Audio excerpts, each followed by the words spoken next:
Alright, welcome to today's video. Today we're going to be doing the battery cables and a compression test.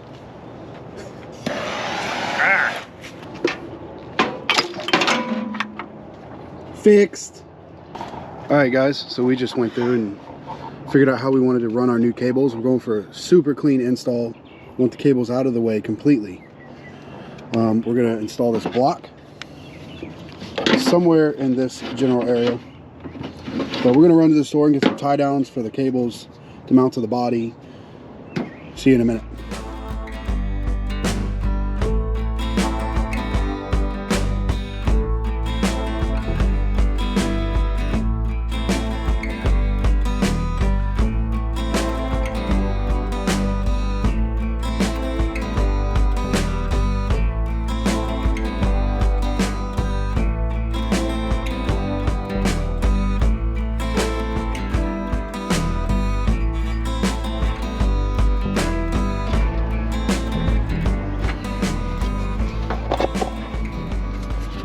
Got that bolted in.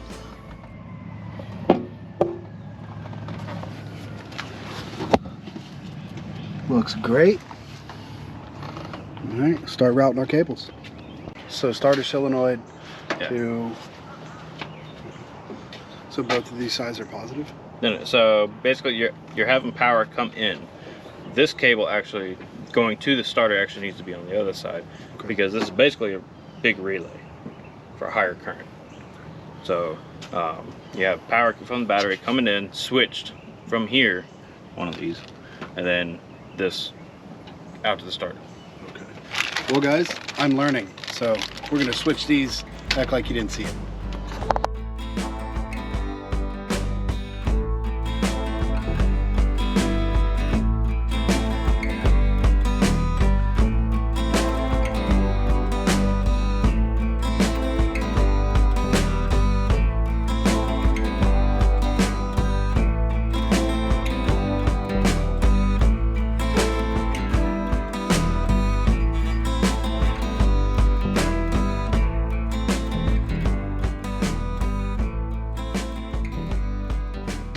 Now that we got the battery installed and the neighbor's using the pressure washer, great time. We got the new battery cables put in, trying to keep it as clean as possible. Power coming from the battery to the starter solenoid, then out from the starter solenoid down to the starter. We have the ground actually going to a distribution block. That way later on we can have more connections. Yes, you can go to the body or something, but for now we're just having a distribution block, and we're going to have one for the positive somewhere right in here later on. The ground is also going to the tub to make sure the entire Jeep is grounded. At some point I do want to install some for the fenders and for the grill, because the lights actually go off of the grill ground. There is some better connections on the block. I mean, the ECM has a connection here, and I think eventually I'm going to add another one to the block, because this is just going to the motor mount. That's the way I got the Jeep, but it'll work for now, but eventually I'd like to clean things up, have a little bit better setup. And for the winch, of course, we still have these cables. That's where these are going to tie into these distribution blocks eventually, but for now we can also just put it straight to the solenoid, power off of that. So next we're actually going to be seeing if we can actually start it and roll it over. We took the belt off and everything, so nothing's spinning around, and then we'll be doing the compression test on it. Alright, so now we got all the spark plugs out, and actually discovered it is running rich. Now there's a combination of the exhaust is blowing straight out of the old air emissions, and also they have an open hole in the throttle body. Now we're just gonna test and make sure all of our connections are right. Make sure that it actually rolls over. We took the spark plugs out to help it roll over. Boom. All right, now that we know it rolls over good, we're gonna start with the compression test.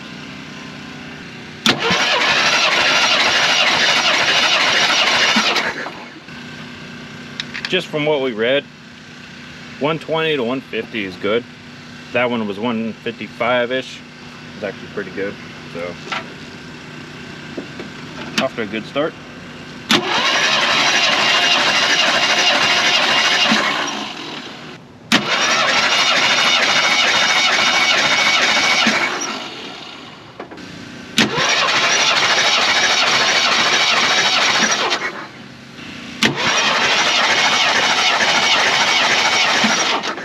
Like, oh yeah, we're set. Good stuff. As you saw, we actually had a pretty good spread on the compression test. They were all just about 150, maybe a little bit over, which is actually really good. That means none of them are deviating too far. So I'm going to go ahead and hook up the spark plugs and the wires again, hook up the ECM, give it power, kind of clean up a little bit, and see if we can start it. Just run it for a few seconds, just see if she runs good. Maybe plug up a couple of the holes and see how she goes.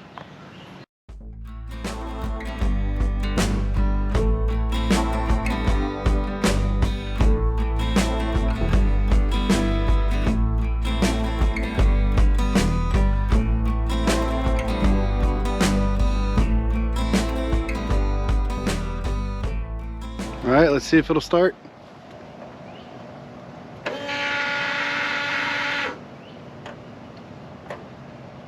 I'm dumb. Uh-oh, what'd you do? Forgot to hook up that wire.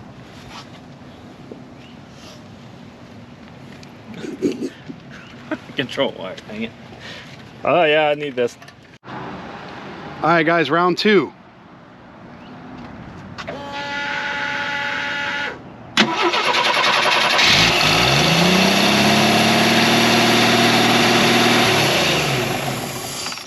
Awesome. That's a big step. Big step, man. You know what that means? That's one step closer to the trails. Yeah, that sounded good. I'm telling you guys, soon we'll be on the trails with this thing. All right, guys, so next episode we're going to be replacing the water pump, the thermostat. We're going to verify that we're getting voltage and amperage out of the alternator.